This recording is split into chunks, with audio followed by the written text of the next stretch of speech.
Well, the federal government also reacted to this letter, saying there's nothing wrong with the current process. And furthermore, it's important to protect judicial independence. For more on Premier Smith's letter and what that means for Canadian unity, I want to bring in Deirdre Mitchell-MacLean. She's a political analyst specializing in Alberta politics, and she joins us now from Strathmore, just east of Calgary. So, Deirdre, welcome. And as always, thank you for making some time for us.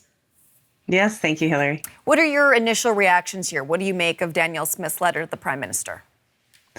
I mean, none of that is surprising. If you've been listening to Danielle Smith, if you've seen the policies that she's putting in place, a lot of it, I mean, even started when she was first sworn in as Premier with her Sovereign Alberta within a United Canada Act. So this is like Alberta has, or circles in Alberta have long been saying that they don't trust a lot of the processes.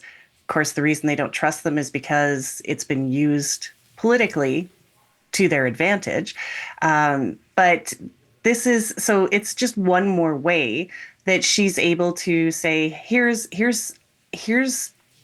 something that we could do that would give us a little bit more,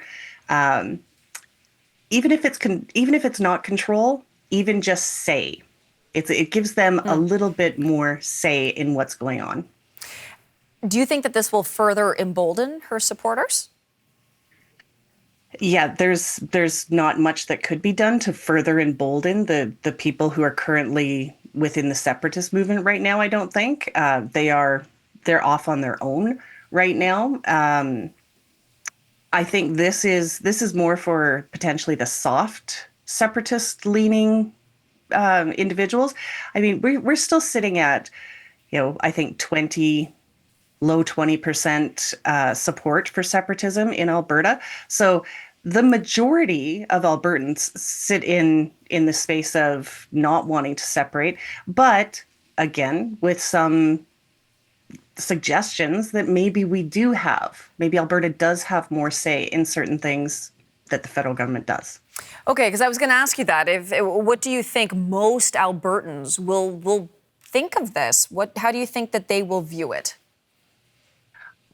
It's possible that they aren't going to view it very poorly, because when I reread it just before coming on, because of course I hadn't read it since yesterday, when I looked through it again, one of the things that I saw about removing the strict bilingual requirement, Mary Simon, right? Canada's Governor General, she did not speak French, but she was bilingual. So I looked at Danielle Smith's phrasing in the letter that she sent, and that's one of the things that, it's loosen it up a little bit. Just because someone doesn't speak French necessarily doesn't mean that they aren't bilingual in another language. And so that actually, that ended up looking pretty reasonable to me. But, some of the other things like forming a committee, I mean, essentially, it's almost like they're looking to perform an HR function and say, these are the people that we like for these positions. Now, maybe there's some sharing going on, right? Is it something that people are applying to the federal government for? Well, maybe there's some sharing of those resumes. I think there's a way to do it without actually giving control to people appointed by the Justice Minister in Alberta. What about Canadian unity overall? What do you think, Premier Danielle Smith's letter, what do you think it's going to mean for Canadian unity?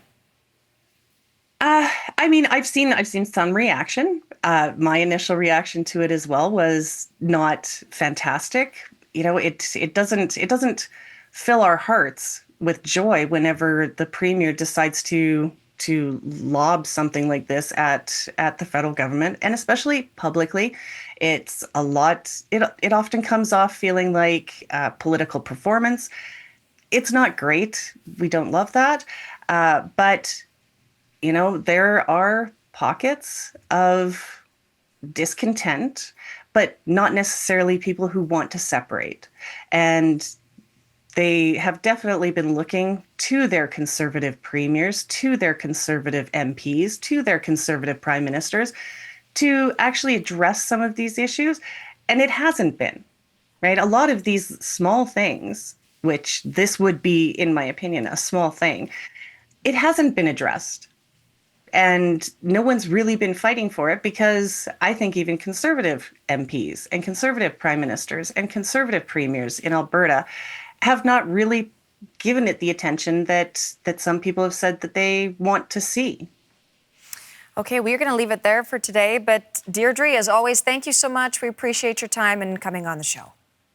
Thank you, Hillary. Deirdre Mitchell-MacLean, she's a political analyst, and we reached her in Strathmore, Alberta.